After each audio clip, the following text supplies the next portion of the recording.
Ya pemirsa, Gedung Negara Geraha di Surabaya di Jawa Timur dibakar massa. Mungkin saat ini lo merasakan kalau negara kita sedang tidak baik-baik saja dengan banyaknya berita yang bikin panas setiap hari. Gelombang aksi pada 25 dan 28 Agustus 2025 adalah bentuk frustasi publik yang sudah lama terpendam terhadap pemerintah akibat ketimpangan ekonomi antara rakyat dengan elit politik yang memiliki gaji fantastis, ketidakadilan sosial, serta kurangnya transparansi publik. Hal ini diperparah dengan kelakuan DPR yang merayakan kenaikan gaji dengan berjoget-joget. Aksi bermula dari protes terhadap privilege dan tunjangan anggota DPR yang dianggap kontras dengan kondisi ekonomi masyarakat saat ini, di mana rakyat berjuang untuk bertahan di tengah biaya hidup yang terus naik, kerja keras tidak dihargai, sedangkan para elit politik menikmati hak istimewa. Kurangnya empati dari pejabat pemerintah di mana mereka menyebut diri mereka berada di tingkat berbeda dari rakyat biasa dan menyebut mereka yang ingin membubarkan DPR sebagai orang bodoh, meningkatkan kemarahan publik dan memicu protes-protes berikutnya.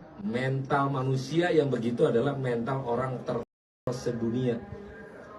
Catat nih, orang yang cuman mental bilang bubarin DPR itulah orang sedunia. Insiden brutalitas polisi yang dengan sengaja menabrak seorang pengemudi ojek online, Afan Kurniawan, menyulut kemarahan publik dan memperluas protes lanjutan hari-hari berikutnya. Gelombang protes yang terus menyebar ke beberapa provinsi bahkan daerah membuat suasana menjadi keruh dan mencekam. Sampai video ini dibuat, kerusakan sudah terjadi di mana-mana. Ada penjarahan di rumah beberapa anggota DPR, pembakaran mobil aparat, kerusakan fasilitas umum dan fasilitas negara, serta ada pembakaran gedung DPR yang mengakibatkan korban jiwa. Di tengah huru-hara yang terjadi, sebaiknya tetap tenang, hindari provokasi, harus kritis, serta mengevaluasi setiap informasi yang kita terima. Tetaplah berhati-hati dan jaga diri. Kita harus tahu batas, kapan harus mundur dan kapan harus maju. Jangan sampai suara kita ditunggangi oleh pihak yang punya kepentingan. Kita tidak tahu apa yang akan terjadi. Bisa saja ada skenario besar yang sudah dipersiapkan dalam keadaan ini. Sekarang pelan-pelan dinginkan kepala, jernihkan lagi pikiran kita. Apakah kerusuhan ini yang kita mau? Apakah seperti ini yang kita inginkan? Dengan banyaknya kerusuhan yang terjadi, suara dan tuntutan rakyat akan teralih dengan berita kerusuhan yang terjadi di mana-mana. Akibatnya, fokus publik akan teralihkan, tuntutan kita akan terkubur, suara kita akan tergantikan oleh cap bahwa pendemo itu anarkis, brutal, dan liar. Dengan begitu, maka yang akan rugi paling besar adalah masyarakat. Suaranya, aspirasinya, tuntutannya, semuanya akan hilang. Kok gitu bang? Ya, karena fokus publik saat ini gak lagi ke tuntutan itu, tapi fokusnya ke kerusuhan yang terjadi.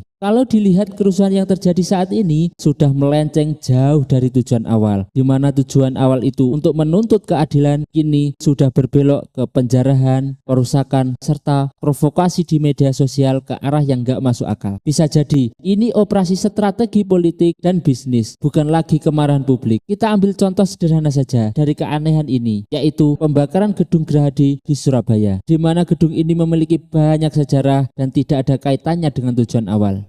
Malah dibakar. Ini menunjukkan adanya pihak bayangan yang sedang memainkan catur di dalam keadaan ini. Gue setuju dengan aksi demo yang menyuarakan aspirasi masyarakat, tapi enggak dengan aksi anarkis yang sudah jauh menyeleweng dari tujuan awal. Kalau kerusuhan ini terus terjadi dan enggak terkendali, bisa saja sesuatu yang buruk akan muncul, seperti darurat militer. Kalau amit-amit itu terjadi, yang paling terkena dampak adalah masyarakat. Aktivitas akan dibatasi, media sosial, telepon seluler, dan pers bisa saja diblokir, di mana saat ini live TikTok sudah tidak bisa digunakan. Saat ini yang harus kita lakukan, menunggu keadaan mereda, tapi jangan sampai lupa dengan tujuan awal. Walaupun kemarin Presiden sudah mengumumkan menonaktifkan DPR yang menyakiti hati kita, tetap kawal aspirasi kita, seperti pengesahan RUU perampasan aset untuk koruptor dan reformasi institusi polisi. Semoga kerusuhan dan kekacauan yang terjadi di negara kita cepat berakhir.